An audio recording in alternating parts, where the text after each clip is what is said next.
health and wealth. I'm suggesting that there's a connection between both of these two topics. And I don't want anybody to cobble that proposition and suggest that these are two completely unrelated things, because I suggest that they're connected. Now, I want to just set the context for my presentation by saying I've said this before. I don't give advice.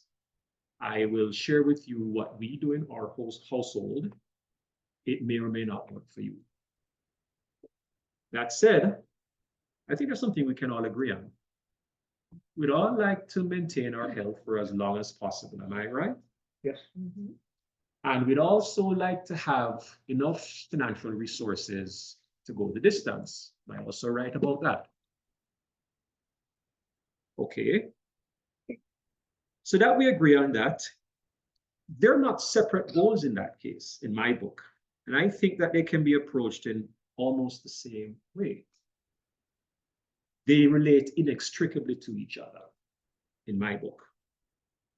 Can we have health without wealth? Let me throw that question out to you. Is it possible for us to have health, but not the wealth? Jeff is nodding his head, and I agree. It is possible, but it is also less likely as we get older, because healthcare as we get older tends to be expensive, and we need the resources to be able to deal with that. Let's look at it the other way around. Can we have wealth without health? Is that also possible? Yeah. I say yes. The only issue is that you may not be able to enjoy the trappings of wealth if you expire early, okay? Or you're incapacitated. So I'm going to suggest that it would be good if we had both of these things together. Am I saying that you can ensure that you have these two things for the rest of your life? I'm actually saying no. There are no guarantees in life. And we know that, frankly, many things that we rely on sometimes are not there for us when we need it. So let's just put that out there. There's another positive way to look at it. Instead of saying, can we have one without the other? How about we say, if we have our health, does that help us with the wealth part? Judith is nodding her head. If you have your health, then you have the vigor and the vitality to be able to go out there, if you have the good work ethic, to go and earn yourself a decent living. Let's turn the other way around. How about if you had your wealth? Can that help you to get your health as well? Yes. Well, I would argue that with your wealth, you have that peace of mind, and you would be surprised how far that goes to keeping you healthy. Mind over matter, as they say. So now that I've established that,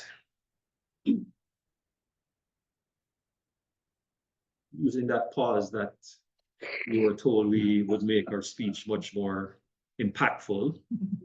The good news is that we can use tools, I think, to put yourself on a path to getting to both of these two things. But the first thing I think you need to do is you have to have some way of assessing where you are. You have to have some metrics in place for establishing a baseline. Where's my starting point? Where am I right now, health-wise and wealth-wise? And there are lots of tools that I think I don't even need to explain to you. If you're measuring your health, I think you know there are some numbers there that can be useful. Can you think of any numbers that measure your health? Blood pressure, Blood pressure is weight. one, your weight. So I don't even need to go over that list, but there are things that can actually help you to track your health clearly. How about your wealth? What are some of the things that can help you to track your wealth, you think? Your debt. Your debt is certainly one. I'm going to talk about that in a second. Of course, your bank account, the size of your bank account. Net worth is one of those as well.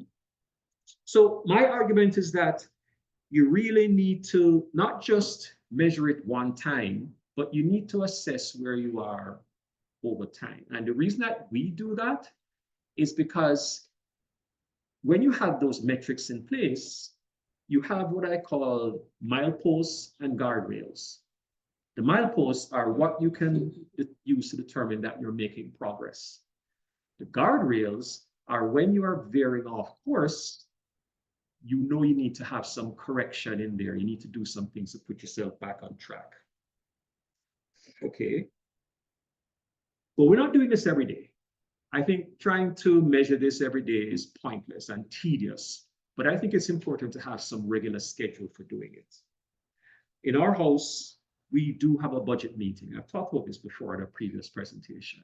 Budget meeting, it sounds very officious that you're getting together like a whole bunch of people, just me and my wife, basically, sitting down and going over numbers. And there are times when we look at our numbers and realize, whoa, we didn't do so well in this category. And we realize that we have to take corrective action in the next month to rein things in. We used to measure our debt. Judith mentioned that. We're at the fortunate position where we're debt-free.